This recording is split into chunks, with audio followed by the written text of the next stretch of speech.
안녕하세요. 영어사탕입니다. 자, 오늘 영상에서는 한국지리 1단원 우리나라의 위치 특성과 영토를 학습하는 시간을 가져보고자 합니다. 자, 이 단원에서 우리는 우리나라 위치를 수리적 위치, 지리적 위치, 관계적 위치로 표현할 수 있다는 것과 우리나라의 영역이 영토, 영해, 영공으로 구성이 되어 있고 우리나라의 배타적 경제 수역의 범위와 독도, 동해와 관련된 내용을 학습합니다. 자, 가장 먼저 나오는 개념이 우리나라의 위치인데요. 자, 우리나라 위치는 세 가지 방법으로 표현할 수 있습니다. 첫 번째로 수리적 위치, 두 번째로 지리적 위치, 세 번째로 관계적 위치가 있습니다. 자, 첫 번째 수리적 위치는 이름에서도 알 수 있는 것처럼 특정 지역의 위치를 숫자로 표현할 수 있다는 점에서 우리가 수리적 위치라고 부르는데요. 자, 이 부분을 교실을 예로 들어서 설명해 보도록 하겠습니다. 자, 교실이 하나 있다고 했을 때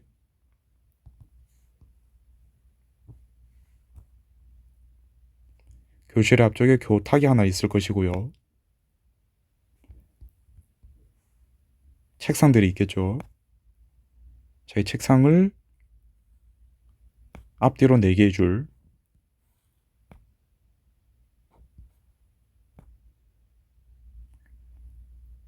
좌우로 4개의 줄을 그려보겠습니다.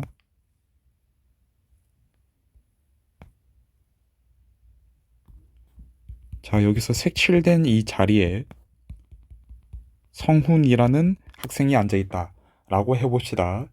자, 내가 누군가에게 성훈이가 이 교실에서 어디에 앉아있는지를 설명한다고 했을 때 이런 방법을 사용해 볼 수 있겠죠. 자, 이 교실에서 성훈이는 앞에서 두 번째 줄, 그리고 왼쪽으로부터 두 번째 칸에 앉아있어 라고 설명해 줄 수가 있겠죠.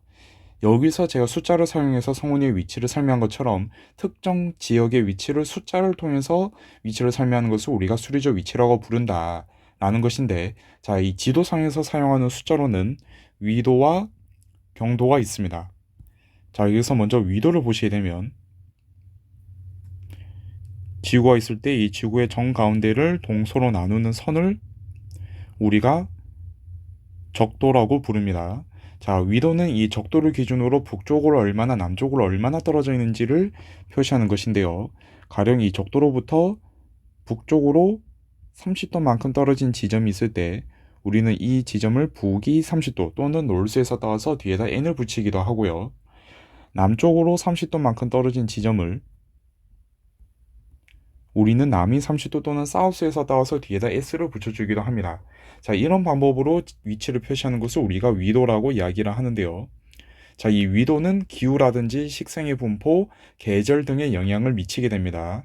자, 예를 들어서 이 현관펜이 태양빛이라고 생각을 해보겠습니다. 태양빛이 지표면에 도달할 때 빨간색이 이 태양빛이 지표면에 도달하는 범위라고 보시면 되는데요. 자, 저위도 지역은 같은 양의 태양빛이 도달하는데 고위도 지역에 비해서 좁은 지역의 태양빛이 집중되어 있죠. 자, 그렇기 때문에 기온이 올라가게 됩니다. 더워진다는 것이죠. 반면에 고위도 지역은 저위도 지역에 비해서 넓은 면적의 태양빛이 분산이 되고 있죠. 그렇기 때문에 기온이 떨어지게 됩니다. 추워진다는 것이죠.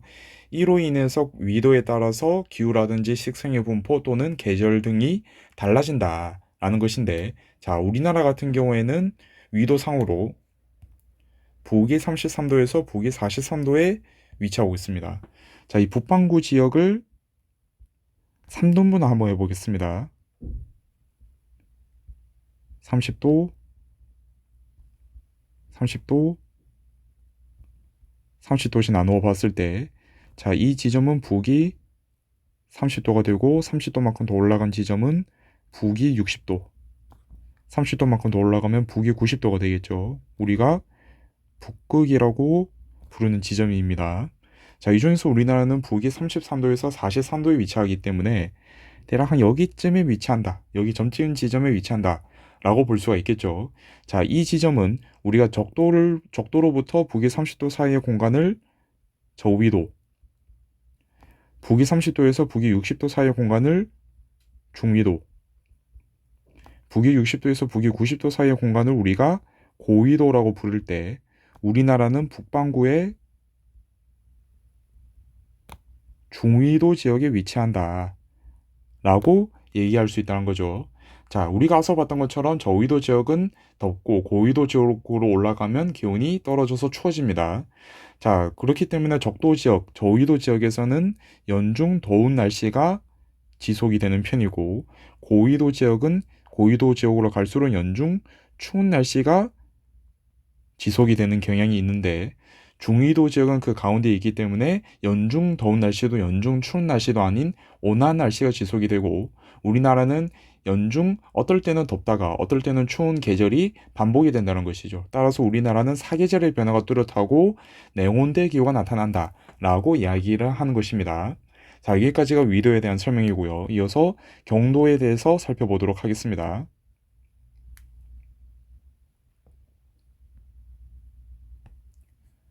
자, 세계 지도를 한번 그려보도록 하죠.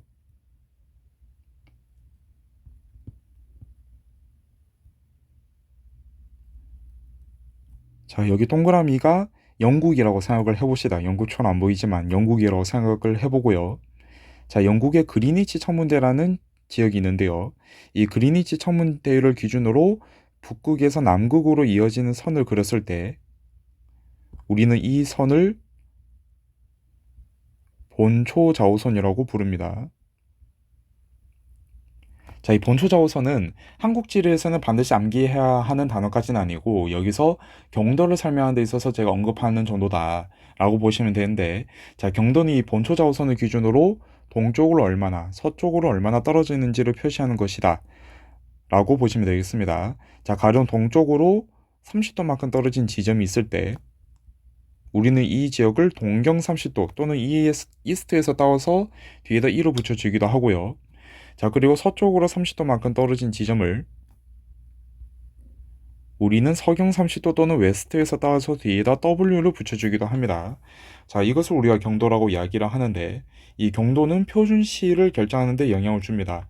자, 여기서 말하는 표준시라고 하면 특정 국가나 특정 지역이 공통적으로 사용하는 시간대라고 보시면 되는데 자, 이 경도에 따라서 시간대가 달라지는 이유는 지구를 기준으로 보면은 태양은 지구의 동쪽에서 떠서 서쪽으로 이동을 한다는 것이죠. 지구를 기준으로 볼 때.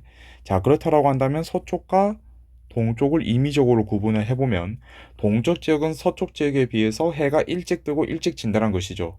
하루를 일찍 시작하고 하루를 일찍 끝난다는 것이 되고 더 자세하게 말씀드리면 동쪽 지역이 서쪽 지역에 비해서 시간대가 더 빠르다는 것입니다. 따라서 경도상에서 어떤 지역에 위치하는지에 따라서 시간대가 달라진다. 라는 것인데, 자, 우리나라는 경도상으를 기준으로 볼 때 동경 124도에서 동경 132도에 위치하고 있습니다. 자, 이것도 한반도만 따로 그려서 살펴보도록 하죠.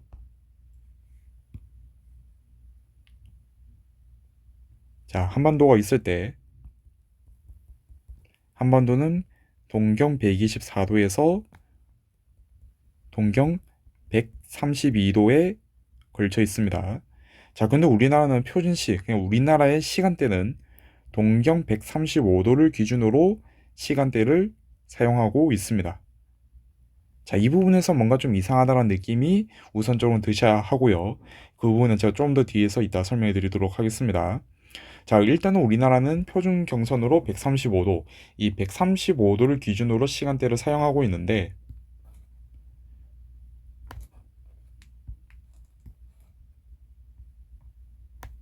자, 이걸 다시 한 번 더 지구라고 볼 때, 지구가 한 바퀴를 도는 것을 우리가 자전이라고 하죠.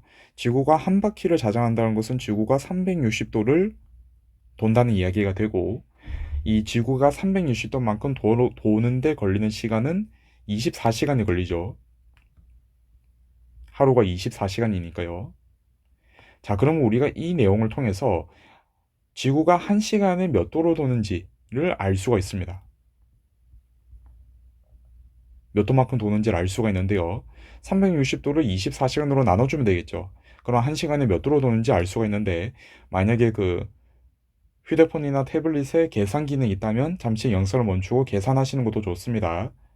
자, 계산을 하셨다고 치고 이 부분을 계산해 해보면 지구는 1시간에 15도만큼 돈다는 것을 우리가 알 수가 있습니다.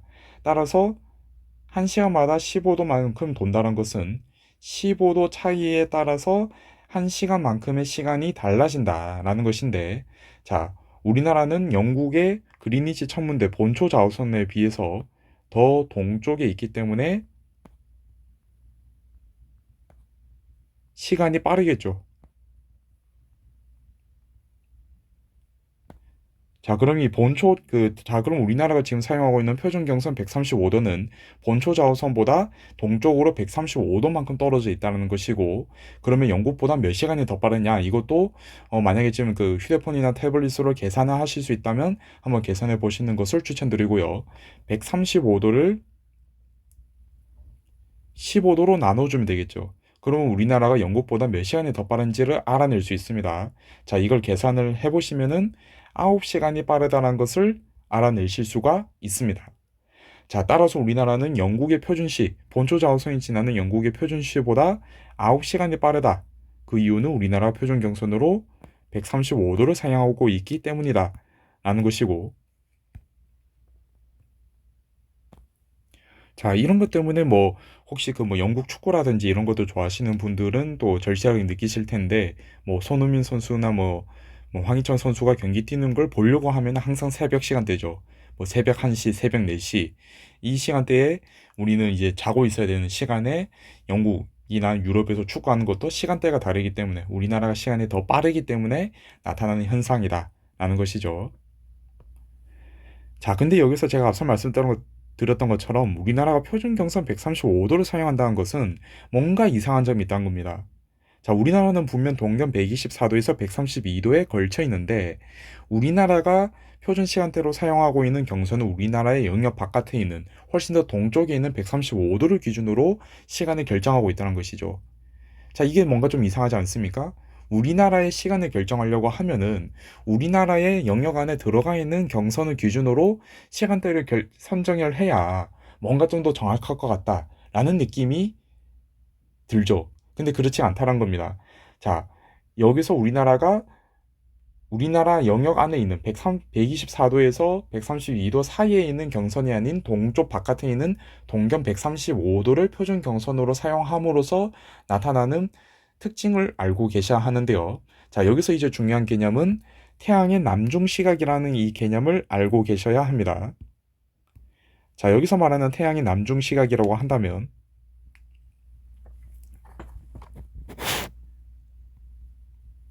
태양이 가장 높은 고도에 떠 있는 시각을 우리가 태양의 남중 시각이라고 부릅니다. 자, 이게 무슨 말이냐?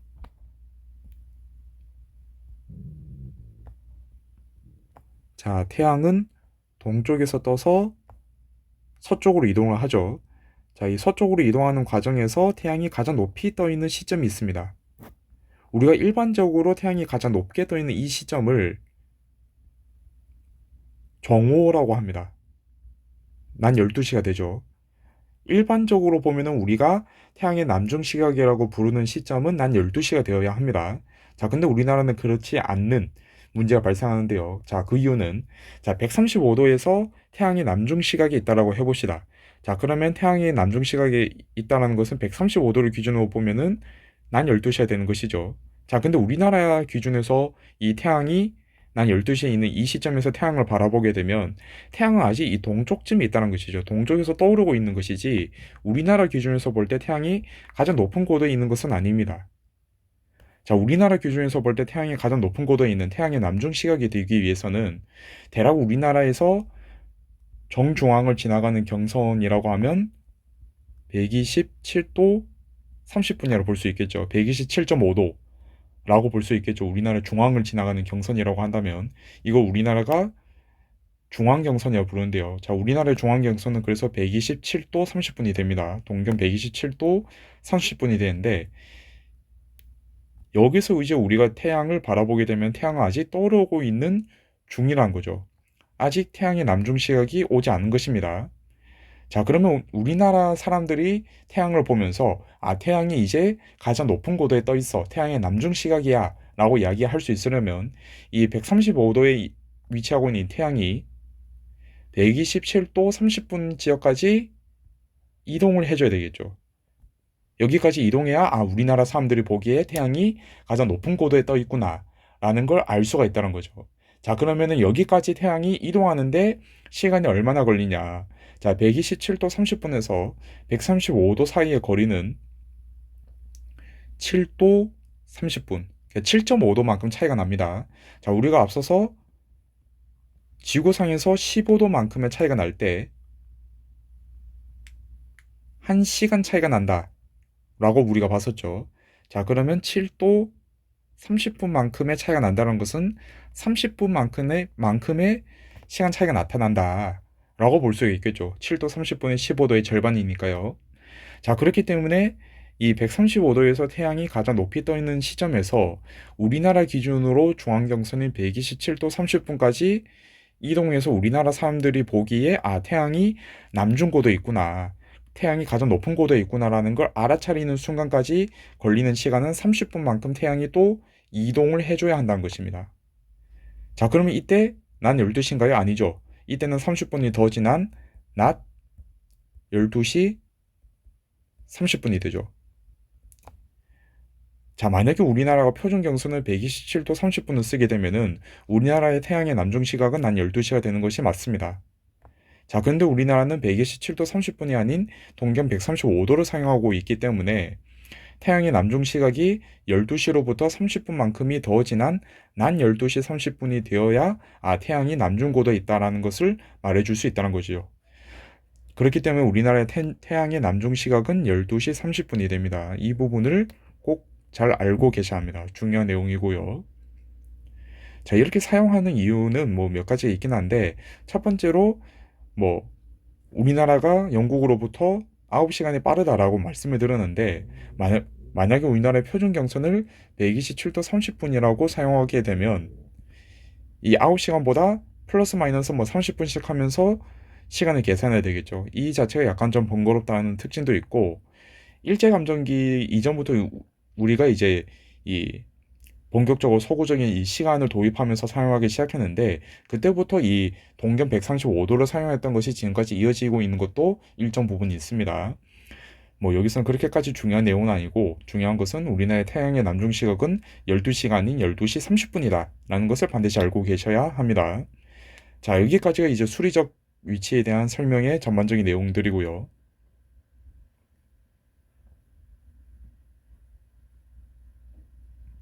자, 이어서 지리적 위치에 관련해서 또 내용을 살펴보도록 하겠습니다. 자, 지리적 위치는 정의상으로 지형 지물을 기준으로 위치를 표현하는 것을 우리가 지리적 위치라고 이야기를 하는데요. 마찬가지로 앞서 봤던 교실을 예시로 한번 설명해 드리도록 하겠습니다. 자, 여기 마찬가지로 성훈이라는 학생이 여기 앉아있다, 색칠된 자리에 앉아있다라고 했을 때, 우리가 앞서서는 앞쪽으로부터 두 번째 줄, 왼쪽으로부터 두 번째 칸에 앉아있다라는 방식으로 성훈이의 위치를 설명했는데, 이런 방법도 사용해 볼 수 있겠죠. 자, 성훈이는 교탁으로부터 자리가 가까워서 학교쌤이 수업 중에 성훈이를 보면은 잘 보이더라. 그리고 뭐 성훈이는 창문으로부터 거리가 그렇게 멀리 떨어져 있진 않아서 뭐 창문을 열면 바람을 느낄 수 있더라. 아니면 뭐 성훈이 자리 위에 천장에 에어컨이 달려 있다라고 해보죠. 그럼 성훈이의 자리는 에어컨과 자리가 너무 가까워서 에어컨을 세게 틀면 춥더라. 이런 식으로 성훈이의 위치를 설명해 볼 수가 있겠죠. 자, 이런 방법으로 성훈이의 위치를 설명하는 것과 같이 지형지물로 활용하는 것을 우리가 지리적 위치라고 부른다 라고 보시면 되겠습니다. 자, 우리나라는 지리적 위치로 볼 때 대륙의 동안에 위치하고 있고 또한 반도 국가이기도 합니다. 자, 이 부분에 대해서 또 한번 살펴보도록 하죠.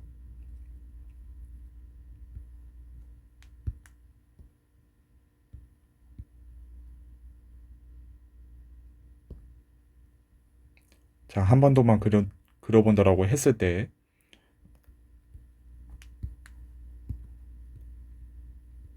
우리나라의 북서쪽으로는 대륙이 펼쳐져 있고 남동쪽으로는 바다가 있는데 뭐 여기서 일본을 그리지 않겠습니다. 자, 우리나라 같은 경우는 대륙의 동안에 위치하고 있다는 것이죠. 대륙의 동안에 위치하고 있다는 것은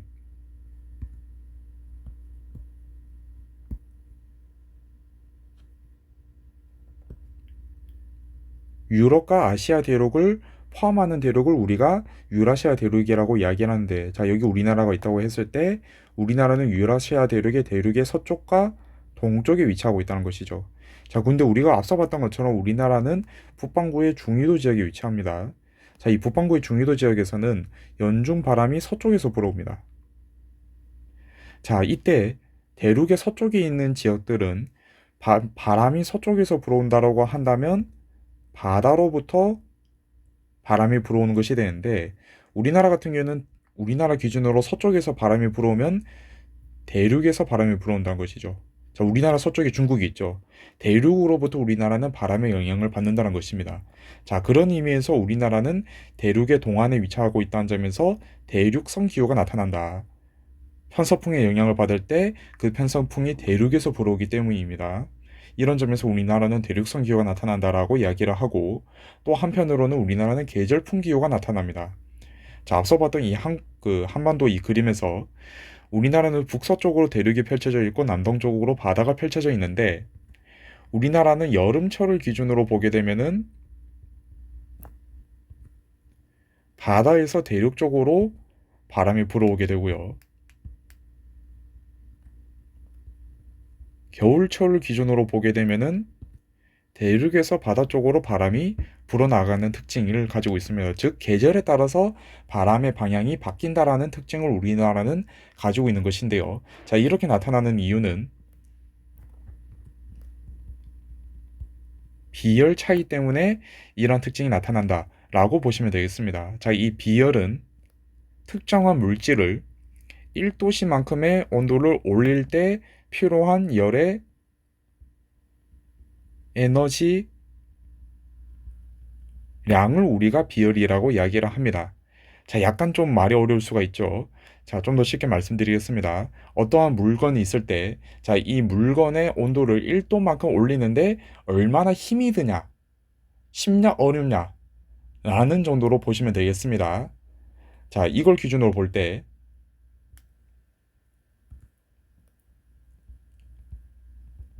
대륙과 바다 사이에서는 바다가 비율이 더 큽니다. 자, 이 말은 대륙의 기온이 올라가는 데에 비해서 바다의 기온을 올리는 것, 바다의 온도를 올리는 것이 더 어렵다는 말이 됩니다. 자, 그러니까 좀 더 쉽게 말씀드리면 바다의 온도를 올리는 것은 힘든데 대륙의 온도를 올리는 것은 쉽다는 말이 돼요.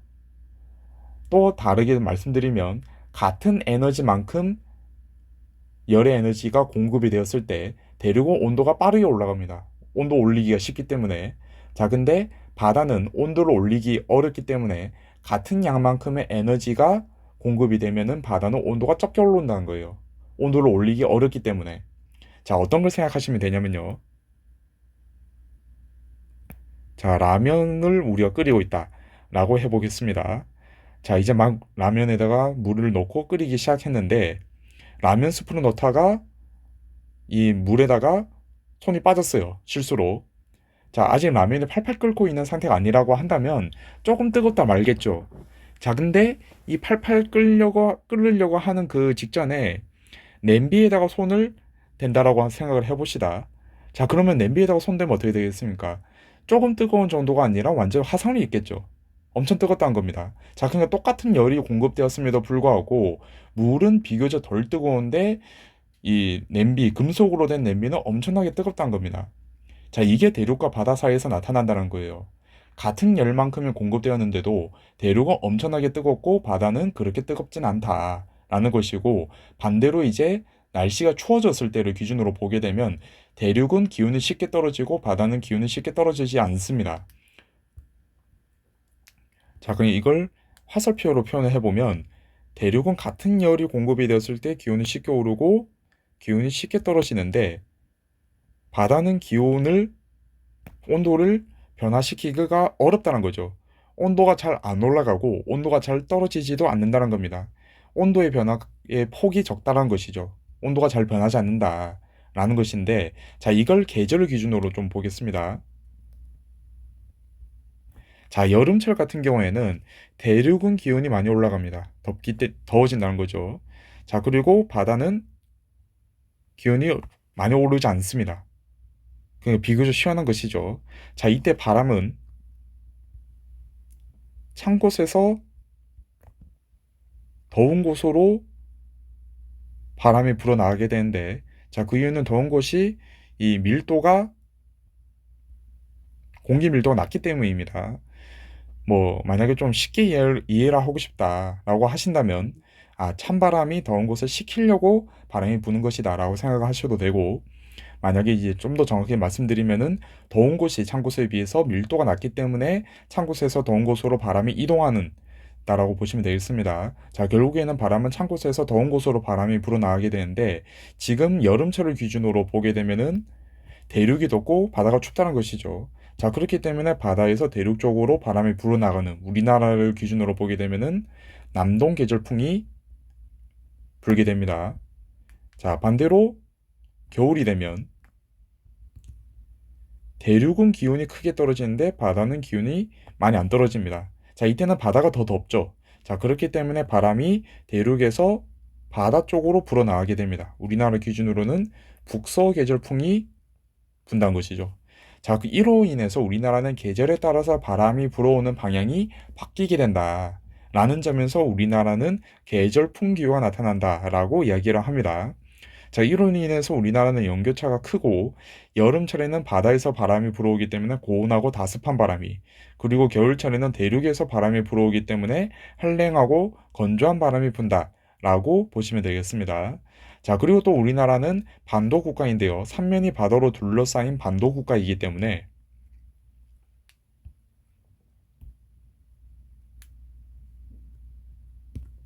삼면이 바다로 둘러싸인 반도 국가이기 때문에 우리나라는 대륙으로 진출하기도 좋고 바다로 진출하기도 좋다는 것이죠. 자, 이러한 장점을 가지고 있고, 자, 이렇게 보면 이제 지리적 위치에 대해서도 전반적으로 설명이 되었다라고 보시면 되겠습니다. 자, 이 수리적 위치와 지리적 위치는 우리가 다른 말로 절대적 위치라고 부르기도 하는데요. 자, 가령 예를 들어서 수리적 위치를 기준으로 한번 보죠.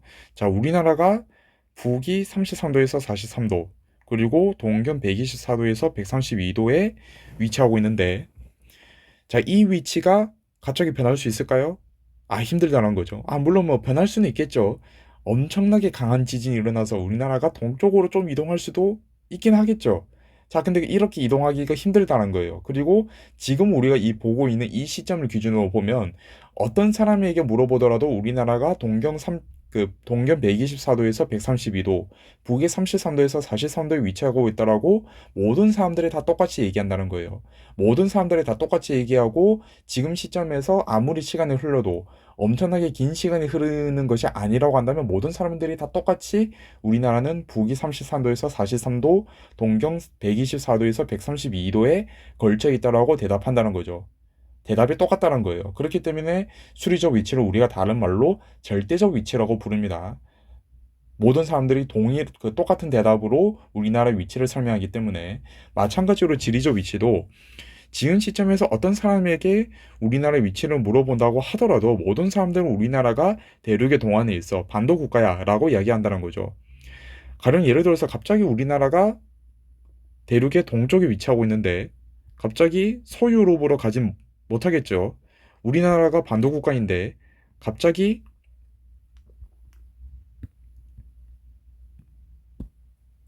섬나라가 되지는 않겠죠.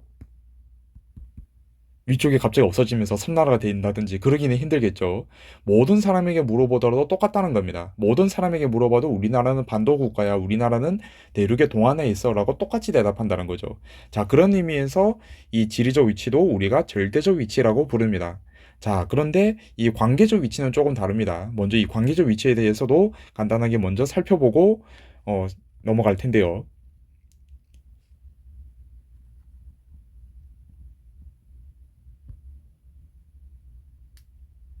자, 우리가 앞서서 봤던 것처럼 이 교실을 예시로 한번 설명해 보도록 하겠습니다. 자, 여기 색칠된 이 자리에 마찬가지로 성훈이라는 학생이 앉아 있다.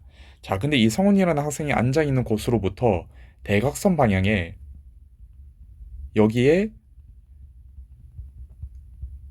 유나라는 학생이 앉아 있다라고 해봅시다. 자, 이 성훈이랑 유나라는 학생은 서로 학교에서 보면 맨날 치고받고 서로 놀리고 그런 사이예요. 자, 그럼 친하긴 한데 이제 서로 막 놀리고 그런 관계가 있을 수는 있잖아요. 자, 이 둘이가 대각선 방향으로 같이 앉아 있다라고 한다면 수업 시간에 맨날 서로 놀리고 장난치고 그러겠죠. 자, 그러다가 만약에 학교쌤이 이 모습을 보고 성훈이를 혼낸다라고 한다면, 자, 성훈이는 유나랑 가까운 자리에 앉음으로 인해서 학교쌤에게 혼날 수 있어. 서로 맨날 수업 시간에 싸우기 때문에, 서로 장난치기 때문에, 라고 이야기할 수 있을 것이고, 또 한편으로는 유나랑 또 친한 부분도 있기 때문에, 뭐 수업 중에 뭐 과제를 같이 한다라고 한다면 서로 협력할 수도 있겠죠. 뭐 그런 식으로 성훈이가 자리에 앉아 있는 이 자리를 기준으로 근처에 뭐 친한 친구가 있다든지 아니면은 뭐 덜 친한 친구가 있다든지 이런 식으로 인해서 성훈이의 자리가 가지고 있는 특성, 성훈이가 앉아 있는 이 위치의 특성이 또 달라질 수 있다는 거예요. 이런 방법을 우리가 관계적 위치라고 부른다. 라고 보시면 되겠습니다. 자, 그래서 관계적 위치는 주변 국가, 주변 지역의 정치, 경제, 문화적 이해관계에 따라서 관계에 따라서 결정되는 위치다라고 보시면 되는데, 자, 우리나라를 기준으로 보면요. 아, 한반도를 너무 대충 그렸네요. 자, 뭐 거기서 거기 갔다는 느낌이 들지만, 자, 우리나라 위치로 보게 되면은 우리나라가 1910년에서 1945년은 일제강점기였던 시기였죠. 자, 이때 우리나라 위치는 제국주의 열강에 의해서 희생양이 되었던 시기이다. 뭐 일본과 가까이 있었기 때문에 일본의 제국주의적 팽창에 의해서 국권을 피탈된 시기다라고 설명할 수 있을 것이고요. 뭐 1945년 이후로 뭐 1980년, 90년 이때 기간 동안에는 냉전 시기에서 인연 대립의 장이었다라는 방향으로도 우리가 얘기할 수 있을 것이고 또 2000년대 이후로는 이 냉전 대립이 비교적 그 과거에 비해서는 좀 약해졌기 때문에 태평양 시대의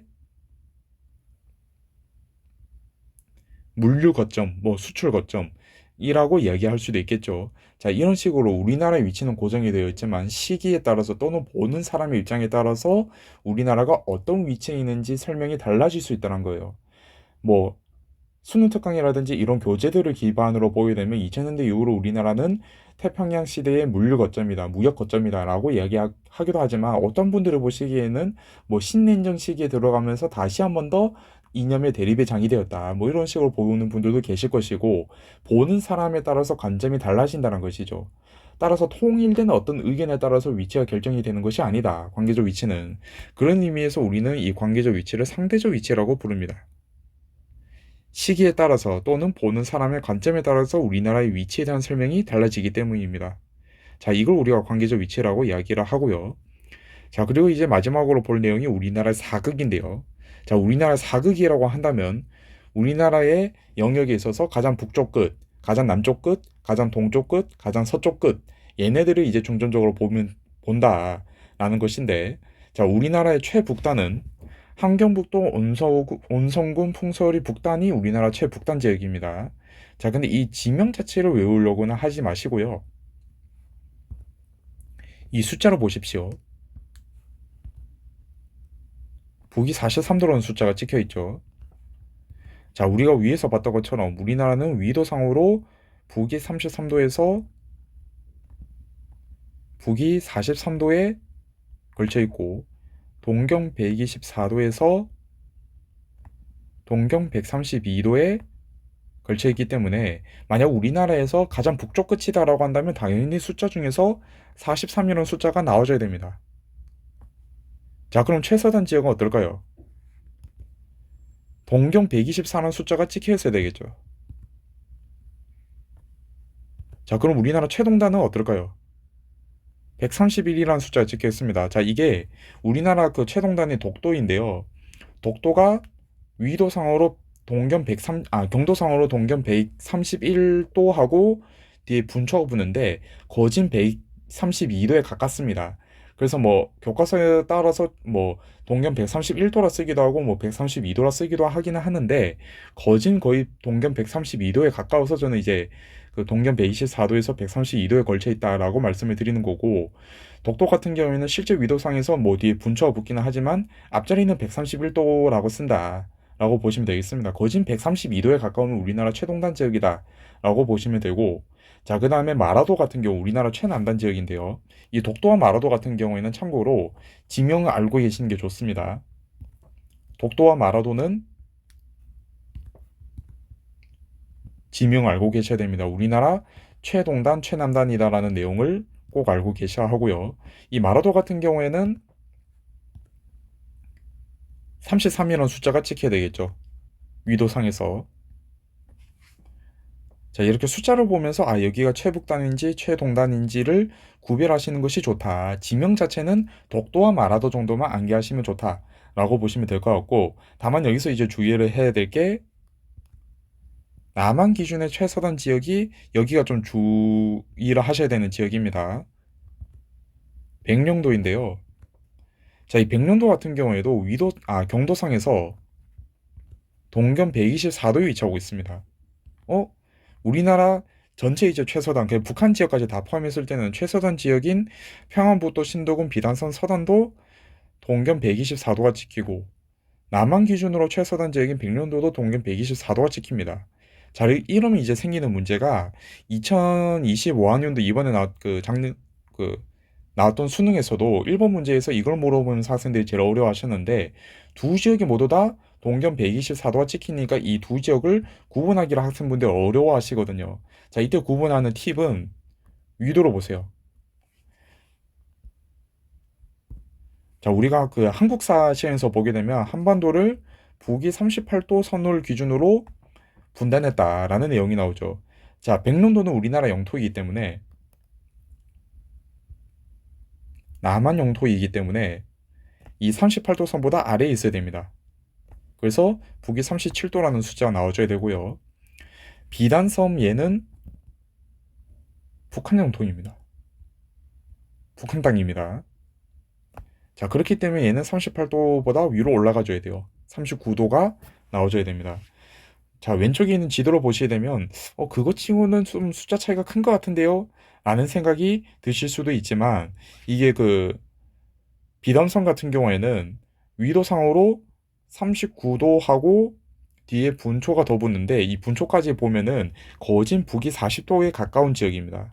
그래서 약간의 좀 차이가 나타날 수는 있지만 어차피 뭐 우리가 분초까지 암기하면서 위치를 정리하진 않기 때문에 앞자리에 도 부분까지만 보시면 되거든요. 39도, 37도 이 부분만 보시면 되는데, 만약에 동경 124도가 찍혀 있다라고 한다면 위도를 보셔야 한다. 위도가 39도면 비단섬이고 위도가 37도라면 백령도, 남한 영토에 들어간다 라는 것을 꼭 알고 계셔야 됩니다.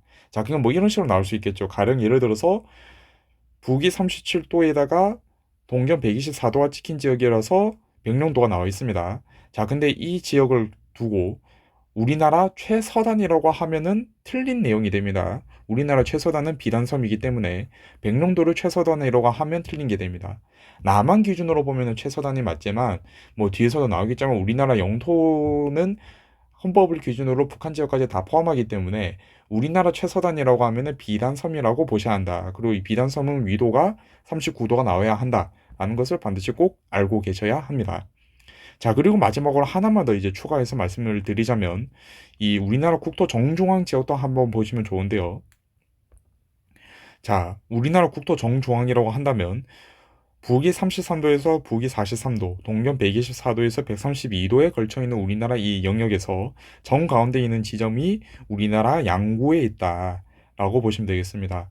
이 양구 지역은 동경 128도, 그리고 북위 38도, 그러면 거의 거진 가운데 지역이겠죠. 이 지역을 우리나라 정중앙 지역이라고 부르고 있는데, 자, 여기 양구에서는 이를 기념하는 목적으로 한반도 배꼽 축제라는 것이 매년 개최됩니다. 배꼽 축제. 정중앙에 있다는 거죠. 자, 이게 뭐 지역 특징을 암기하는 내용에서도 좀 중요한 내용이기도 하고요. 참고로 이 백호축제의 홍보대사가 예전에 그 무한도전이라는 예능에 좀 많이 나오셨던 정준하 씨가 여기 홍보대사로 계세요. 이분 별명이 이제 정중앙이었거든요. 그래서 이 별명으로 이제 이 백업 축제 홍보대사로 활동하고 계신데 뭐 이런 내용도 약간 좀 연결하면서 암기하시면 좀 좋을 수는 있겠죠. 자, 여기까지 해서 한반도의 위치와 관련된 내용들을 전반적으로 살펴봤는데요.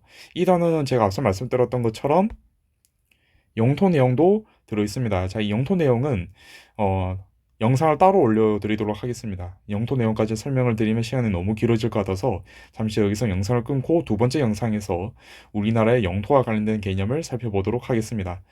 네, 지금까지 영호사탐이었습니다. 감사합니다.